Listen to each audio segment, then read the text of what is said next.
Assalamu alaikum. Bwana Yesu asifiwe. Tumsifiwe Yesu Kristo.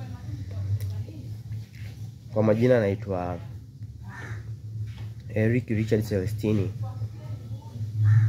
maarufu kama Femfate. Ninakula machungwa yetu ya Ukerewe. Mimi nimewahi kuwa ni kaka mkuu wa Geita Sekondari kipindi niko form 3 kwenda form 4, shule aliyosoma Mheshimiwa Goldin Gondwe. Kwa hiyo pia nimepita pale na ni katika mahead boy ambao wameongoza muda mrefu sana. Siku chache hizi ikiwa ni tarehe 9 kwenda tarehe 29, nimekuwa nikikosa sana usingizi. Na nimekuwa nikikosa usingizi kwa sababu tu ya neno moja: petrol bombs. Petrol bombs. Mabomu ya petroli. Nilimsikia shehe wangu mmoja akisema kwamba yaliwahi kutokea katika uchaguzi mmoja, na kuna vijana wengi wako kwenye minong'ono ya maandamano tarehe 29. Hawa vijana wanaweza wakawa wachache, wanaweza wasitoke hata watu wengi kulingana na Mange Kimambe anavyosema, lakini wakipatikana tu vijana 100 katika kila wilaya, wana uwezo wa kushikilia chupa zenye mafuta ya petroli au mafuta ya taa yenye utambi, wakawasha moto majengo mengi sana ya viongozi wao, majengo mengi sana ya wafanyabiashara ambao wanashiriki katika kuhujumu taifa la Tanzania katika hiyo siku. Na kipindi hiki polisi wanaowatisha watu hawatoweza kuzuia moto.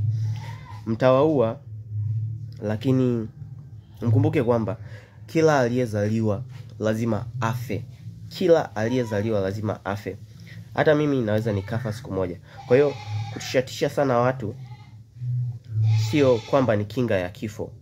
Na wakati mwingine kulifia taifa ni sababu nzuri sana. Sasa tukiangalia kwenye upande wa riziki, tunaona huko mtaani kuna watu wana V8 wanaendesha, na kuna watu ambao ni wasomi wamehitimu kama mimi, mhitimu wa shahada ya kemia ya viwandani pale UDOM, na naweza nikaendesha bodaboda kila siku nikapata 30,000 mpaka 50,000, lakini sina akiba hata ya 200,000 ndani, kulingana na matumizi makubwa na pesa kwenda haraka sana katika mji wa Dar es Salaam. Sasa vipi wale watu ambao wapo hawana kazi, wanaishije? Kuna mama mmoja tupo naye hapa mtaani kwetu.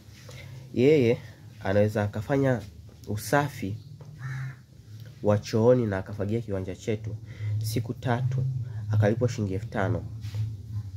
Lakini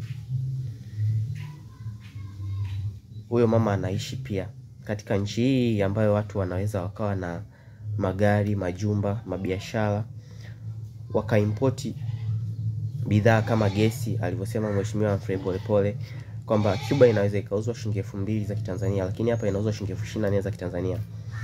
Sasa wazazi, mmetusomesha wanafunzi wenu, watoto wenu shule, tumehitimu, tumefika huku. Mnaosoma mtakiwa msikilize hichi kitu. Tumefika huku na hatujapata hizo kazi ambazo elimu ya Tanzania imesimamia. Elimu ya Tanzania imesimamia kutokuweza kujitegemea. Unamaliza ndo unaanza kuungaunga ili upate hela. So hawa wahitimu wengi wakimaliza shule, wanaposhindwa kujiongeza kama mimi kuwa bodaboda, mamantilie, mawinga, wanabeba dharau, wanakuwa na dharau kazi ndogo ndogo, na kidogo